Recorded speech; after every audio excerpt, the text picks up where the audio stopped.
die twice in life, and that's like when you die for real, but the first time is when the kid inside you die. So I just bought this bean bag, and I slept on the bean bag for like a good 3 months. You just gotta do things like that. You can do one thing and f it all up, or you can do one thing and get everything you ever asked for. You just walk into every day thinking like that, and you got 365 chances to change your life. If it was 1700 years ago, I'd be a philosopher. Like, if I was a supervillain, I would want to do like, you know how Thanos just had like all these fire-ass quotables, or like Bane. Outside of rap, I want to just make a book of like evil-ass villain quotables.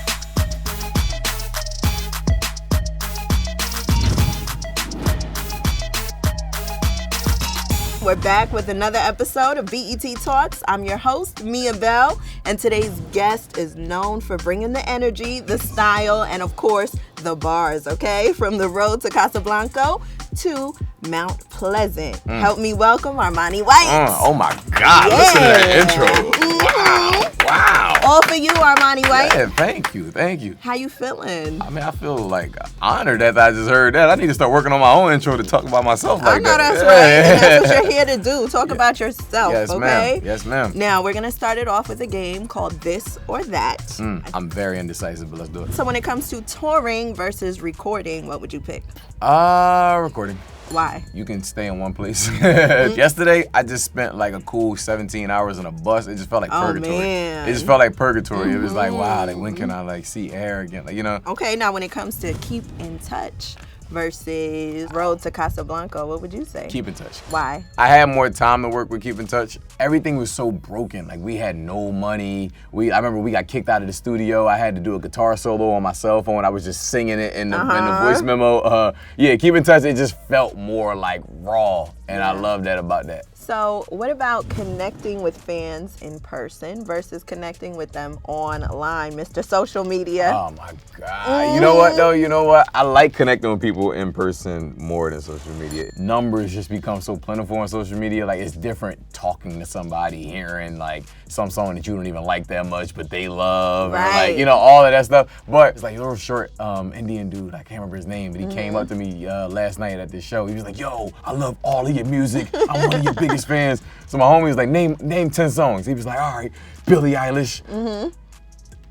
Yo, give me 1 second, man. Oh, he had to go down the road. I said, I don't know if my biggest fan, big homie, but yeah, I love connecting with fans in person because it's like, I don't know, it's peer to peer. You get to see like I'm a human. Right. I don't know, that's just really cool. That's the coolest part about all of this. Yeah, and I'm sure that's what your fans love the most about you because you do have a lot of energy. Yeah. You got a lot of jokes. Yeah.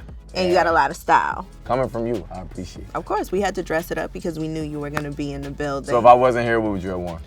It depends. I probably would have went a little more sporty. Okay. Yeah. Like sweatpants, top and bottom type of thing. Definitely not sweatpants, but Okay. you know, a little You t-shirt. could have put some sweatpants together though. Like, Maybe some track pants. Yeah. You know? I'm not mad at sweatpants ever. I'm from Philly though, so like we always just do sweatpants. Now, I want you to take us back to Philly when you were growing up and when you realized that music was something that you wanted to go full throttle with because you was rapping in the 2nd grade. Yeah, I don't think there was ever a moment I didn't think like music was going to be something I wanted to do. It never made sense for me to do another job. I wanted to be a lawyer at one point. Not like actually, I just like yelling at people. So like I thought about things like that, but it never really made sense more than like, yo, if I make 2 words rhyme and say how I feel, like that'd be really dope. I heard an Eminem album and I was like, wow, this isn't about going to the club, which I hate. This isn't about smoking or drinking, which I hate. This is about him just like talking about his life, which I love. And I was like, bet I can do that same thing. Now, before you got founded and you know the labels were reaching out, what was your independent lifestyle like? Were you uploading on SoundCloud? We was uploading on SoundCloud. We was stealing salmon at the self-checkout. Okay. Yeah, bro, we lived a real life. We let some fireworks off for Juneteenth. Fireworks ended up catching fire on the roof. I went to jail for it. Yeah. You and your brother. Yes. Wrongfully arrested. Yes. For arson. Yes. And the anniversary of that was in September. Tell us about those moments. Boy, that sucked. I don't know how people go to jail and then come out of jail and be like, yo, I'm gonna go back to jail. Like, I would never go to jail again. You feel it?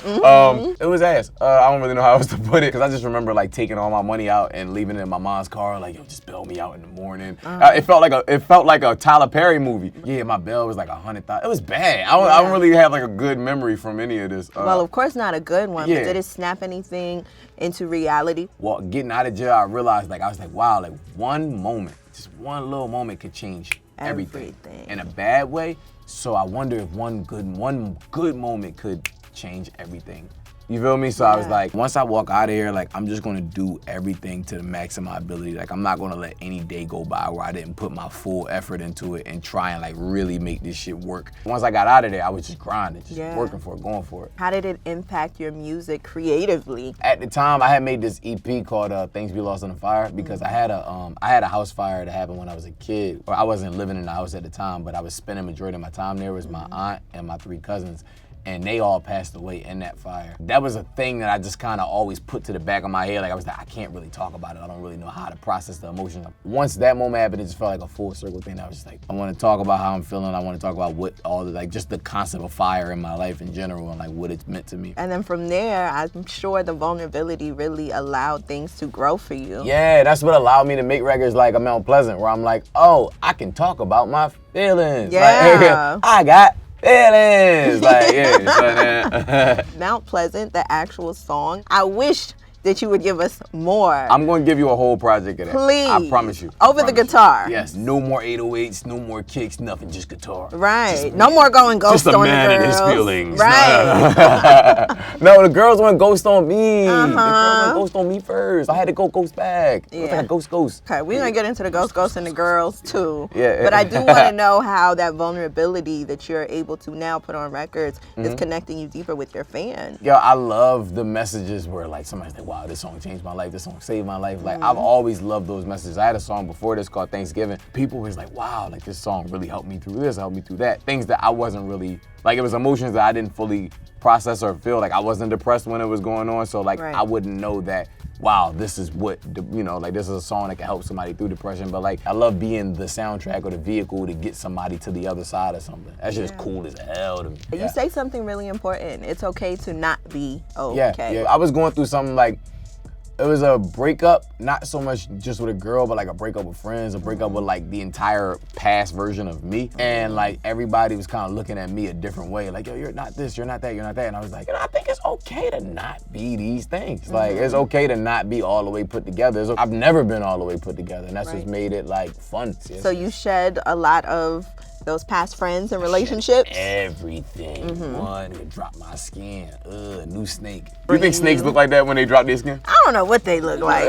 Scary. Majestic as well.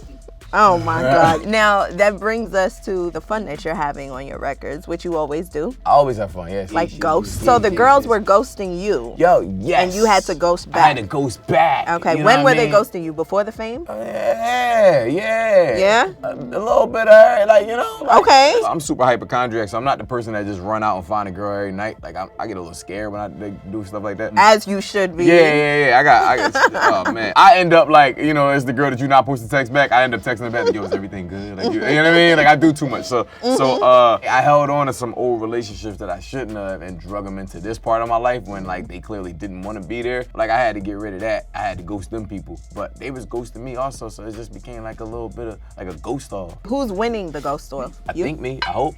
Yeah, I can only speak from my perspective. Okay. I got the ball right now. So you know, it's third down, but you know, we working. What are your relationships like these days? Are you in one now? Yeah, I'm always in one. Fire? Whether I know it or not. Whether you know it or not? Yeah, bro. Somebody. I'm in a relationship with somebody somewhere. Do you aspire to, you know, one day have a family, of course, and just lock it down in I had a in family since I was monogamous born. You had a family too. As you know, leading the pack. I lead my pack right now. Okay, I know that's right. I'm leading. All I do is lead. You feel me? Please!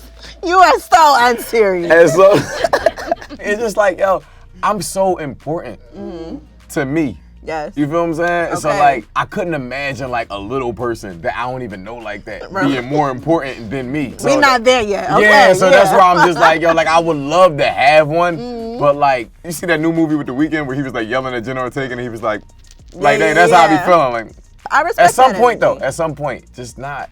Not right now. Yeah. There's a lot more to focus on. Yeah. Like I have a kid right now, he can't rap. And that's just gonna disappoint you. And if he did rap and he was ass, I would be so furious. Cause like I just wasted all my time. I mean, right now, of course, you are focusing on throwing that thing on, throwing that shit on. Oh yeah, right? curse, girl, curse. Just a little bit. It's I'm the host. It's me you talking to. Yes. Tell us about that record. It's a lot of fun, of course. And you are into fashion. We Yes. see the hair. Yes, You was telling me off camera that you want to test the baby hairs out at some point. I tested them out. Okay. Bad idea. All right. Doesn't work. You have to have a girl that's close by you that knows how to do it. Right. And I'm not always next to a girl. So like I tried to do it in my mirror. Look like a idiot. I was like there for a good 30 minutes just looking stupid, and I realized like no, I could just, you know what I mean, just keep the beats. And in terms of fashion, yes, I'm very into fashion. I just like the clothes like your uniform. You know, I look at clothes like your superhero outfit. Like, when I throw these on, I'm like, I want people to stare. I feel like I'm an attractive person. Like I feel like you're an attractive person. And if someone can look at you and be like, wow, you're really attractive, that's outside of anything you did. Right. Like, you just woke up and was attractive. What I can change is my outfit. So when Yes. somebody compliments your outfit, like I was walking out of Kava the other day, and this guy was like, yo, like I like those pants. You know, I'm a man, so I had to be like, oh, I appreciate you. In my head, I was like, yeah, like this is me. This is all my brain, my ideas, my thoughts put together. And where would you say a lot of those influences come from? Because as an artist, you know, that one thing that does point you out, of course, your hair and the styles. I spent a lot of time in Korea, and I like the like uniform thing that they was doing. Like just they all dressed like this to go to school, but they'll throw like little grills and beads. And when I first came out, I was wearing a bunch of colors, like colored pants, colored shirts, colored jackets, and all that. And I was like, yeah, I just want to like simplify. If a fat white man with glasses walks in, it's just a fat white man with glasses. Right. You know what I'm saying? Now, if a fat white man with a button-up shirt and green pants and glasses walks in, that's Peter Griffin. You feel what I'm saying? So it's like you gotta have the uniform that people is like, that's Armani White. exactly. You know what I'm saying? Because I only used to wear clothes that was sent to me. Like I was like just like free stuff. I was like, man, I'm in the crib. I'm in sweatpants all day. First ever like brand package that I got. Yeah. They gave it to me on a plate or something like that, like a tray. Really? Yeah, it came from you. Entree lifestyle. Yes, it came from you. Wow. The package come entree lifestyle. First full circle moment. Funny enough. And I was like, what? Like, yeah. So yeah, like my fashion sense probably came from you. That is so crazy. For those who don't know, my early beginnings was working in streetwear and marketing, and I would send out all these different care packages, and you definitely received one on a girl. plate. Tell them about yourself. No, because we're here to talk about you. Tell them about yourself, girl. I wouldn't be where I was if it wasn't for Miabelle and entree lifestyle. Look at me, Cameron. You understand what I'm saying to you? I got you. Now, how are you celebrating all your accomplishments these days? Because you've had some really great moments. You're still here in the music.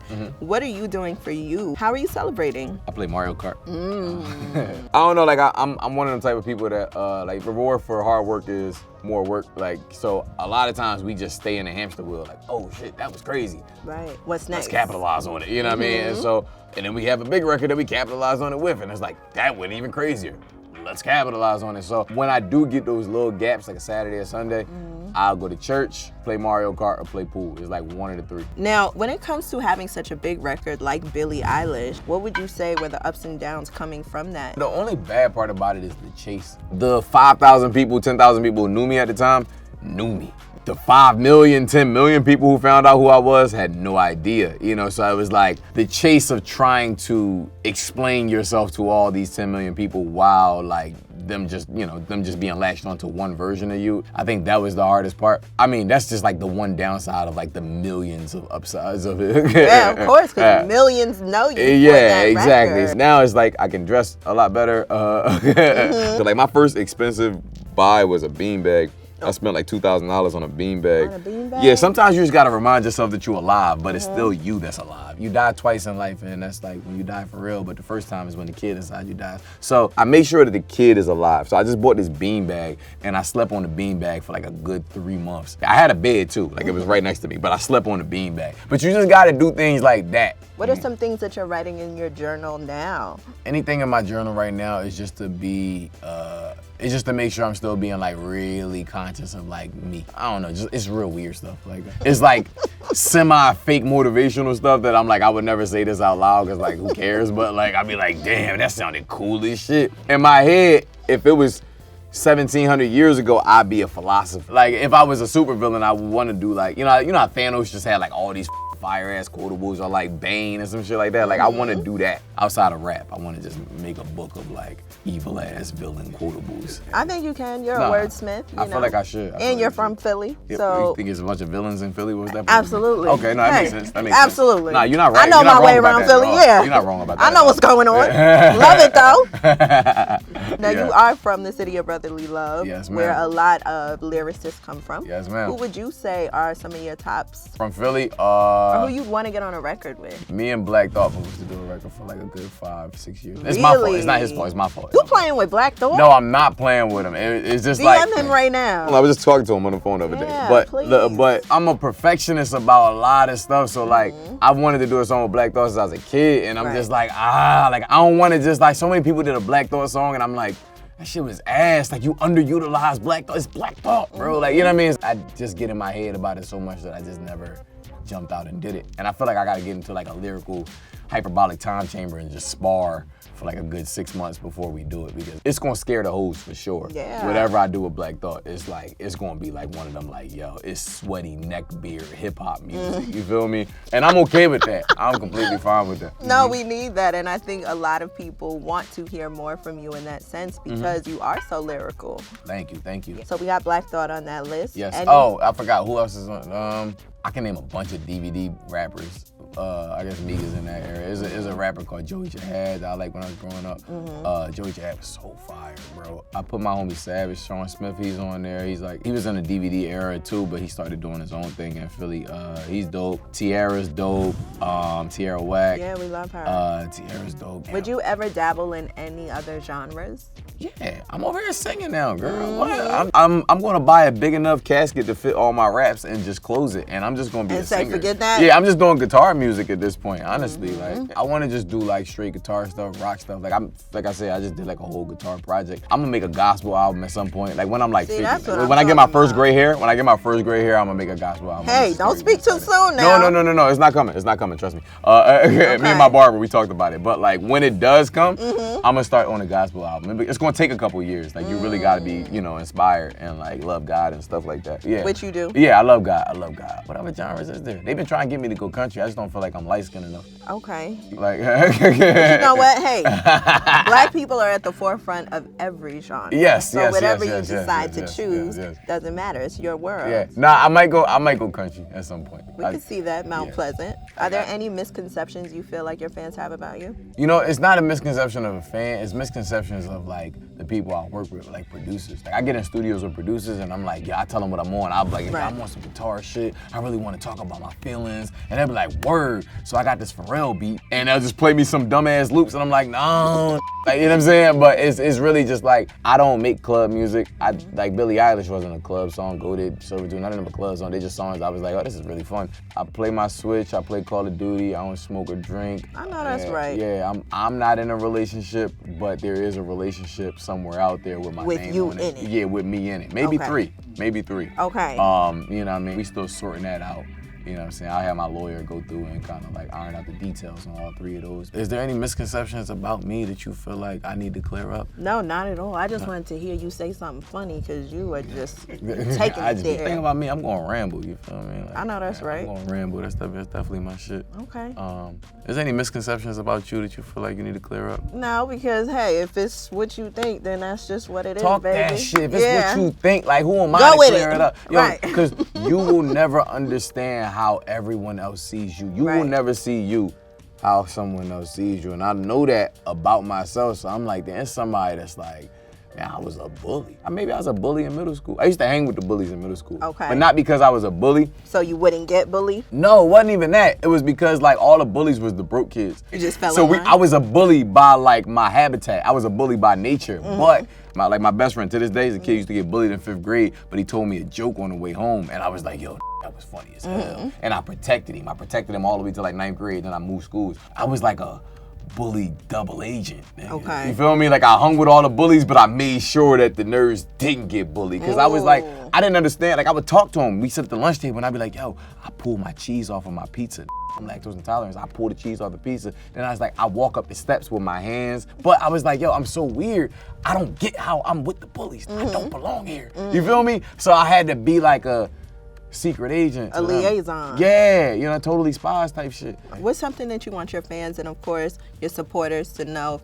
Like me, I got feelings, bro. Like I just been going through a lot right now. Like I don't really know, you know what I'm saying? I just came on this BT interview to talk about myself, and then they want me to really get deep and talk about like what I'm actually feeling. But I'm feeling a lot all at the same time. Look at how comfortable you are. Look at legs up, all I usually sit in an M, but I can't do it because the chair's a little small. Everything on the album was more so just like this juxtaposition of like, yo, people know me as like this really, really bright ball of energy, which I am. But yo, sometimes I be feeling shit. Right. And sometimes also I have really egotistic reactions to certain things. Like if I can't express myself in the moment. So a lot of the songs like Ghost, I make Ghost to also be able to like create this like juxtaposition or like some difference in polarity to that song where it's like, there's a record like Ghost and there's a record like Mount Pleasant where it's like, say those songs were about the same person. It's right. Here's my egotistical version of like, you know, like, man, all right, when I leave, you gonna feel my ghost, some ghost, and she gonna know that she gonna, you know, but then here's the other side of like, why, yeah, like this is me being vulnerable. This is why I ghosted. This is like, you ghosted first, so this is why I had to leave because you made me feel this type way. I be having feelings, bro. Like this shit just started like maybe like 6-7 years ago, so I'm still adjusting to it a little bit, but like, you know what I mean? Like it's a beating heart in there. Yeah. It's a whole beating heart in there. And we're tapping into that beating heart. Armani White. About it. That should be crazy. Yes. Let's talk about some career highlights because you have been able to do some really cool things. Yes. First of all, Fallon. Fallon, yes. Yeah. Shout out to Fallon. I jumped on his back. Did you? Yeah, I don't know why I did it. It just felt like necessary. You were really excited. Yeah. Tell us some of your favorite moments. The day before Fallon, I rang the bell for the Sixers and I missed the bell entirely. It was on ESPN. It was bad. It was everywhere. A moment of silence. Yeah, no, it wasn't a moment of silence at all. The whole crowd was like, like it was one of them. Like it was just embarrassing. Like I don't get embarrassed. I just laugh. But like it was one of the moments. We was on Fallon for the first run of me doing the song. Right before we go on, I think it was James from the Roots. He's like, yo. I looked over. He was like, how'd you miss the bell? And so I'm trying to rap to it. And I just kept laughing. I was like, That was a fun ass moment. Obviously, like the running on stage with Billy that proved the internet. That was, yes. That was a fun ass. That was a full circle moment. Yeah, that was fun as hell. I did the halftime show for the Eagles right before they won the Super Bowl. That was really fun. Yeah. That was scary as hell. Actually, I ain't gonna lie. I'm sure. Yeah, that was terrifying. Now I'm thinking about it. I'm over here just like reminiscing of, but it felt like. Wasn't good at all, but you did it. Yeah, that was fun. Like the amount of life I lived in the past like 2 years is insane when you like break it all out. It's like, and it showed you what you could do in the future. I told you, like you can do one thing and f it all up, or you can do one thing and get everything you ever asked for. You know, you just walk into every day thinking like that, and you got 365 chances to change your life. See, you see me being motivational and shit like that. Like I don't be trying to, but like I'm really it just comes out you know naturally. Like I'm really a spiritually aligned ass.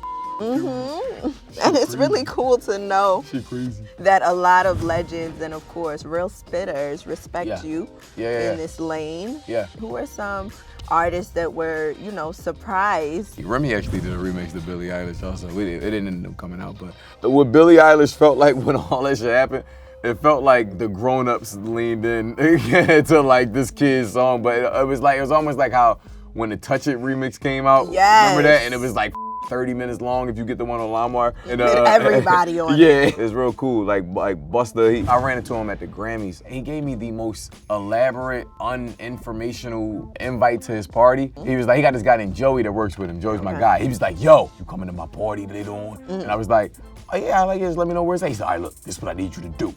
I need you to text Joey and tell Joey that you talked to me, and then text me and tell me that you talked to Joey. Then I'ma text you something, and then you text that from me to Joey, and then text Joey what you texted me. what? Did you text him? I didn't know who to text first. I lost it somewhere in the middle of the translation. It left me. But Busta did make it to the song, Yes. which is great. Yes, Busta's my guy. What about for the new year? What do you have in store? What are you ready for? More grown-ups rapping on my songs. No. I've been rapping for so goddamn long. Like, I'm going to figure out what it sounds like to just sing for a second. Yeah. Like, just be vulnerable. I think I go in these waves where I'm like, yeah, I want to be like, not machismo, but like I want to be having really like a lot of fun and like really express myself in like a hyper good energy way. But then I'm like, I went and did all these shows with like without the rappers, where I was like the token black kid in the conversation, and there's like a bunch of white people. They'll run out and their first song is singing. So like I'll run out, my first song is rapping and they'll know it, but it's just a difference when they know the song and it's singing, and the song, like, it don't feel like a song that they know the words to, it feels like a song that they wrote. So like that's what the guitar shit is for me. It's like when these people sing these lyrics, they feel like these lyrics were written for them. Yeah. And that's what I'm excited for this next year, is just to keep doing that. Like, we've been having just like really high highs, but like I want to try and have high highs on a whole different space, just challenge myself again. You feel me? You get tired of rapping about the cars. Like, come on, man, how many cars do I got? How many millions do I got? How many, no, I'm playing. But like, start flexing on some random ass shit. Like, I just spent 100,000 on socks. Just socks. You gonna do it in a song this time. I'm never gonna run out of socks for the rest of my life. What are you gonna sing about? Socks. I'm That's telling it? you right now. The socks? Yeah. When Christmas come around, you hit me. I'm gonna send you a plate of socks. Global Ambassador. That is a big, big title. Tell us more. I'm like, yeah, I'm White House white. You know what I mean? Like, I'm White House Blanco now. Like, honestly, I have no idea what it means. But I do know I was at the White House. Okay. With Biden, not Trump. It's me, I think it's Lenny Kravitz, Lainey Wilson, Okay. and Grace Bowers. We're the music fellowship that kind of leads America, I guess. America's got their Glocks tucked in their big t-shirts. Yes, sir, for the red, white, and blue. Yeah, I don't know. It's just me. I get to go to the White House in socks and shit. Even the White House gets socks. That's what I'm trying to tell you. Everybody gets socks. Courtesy of Armani So White. many socks. And you heard it here first. Yes, BET Talk, BET Armani is going to get socks. White. All of us. Everybody in BET gets socks. We love it. Thank you so much, Armani. Thank you.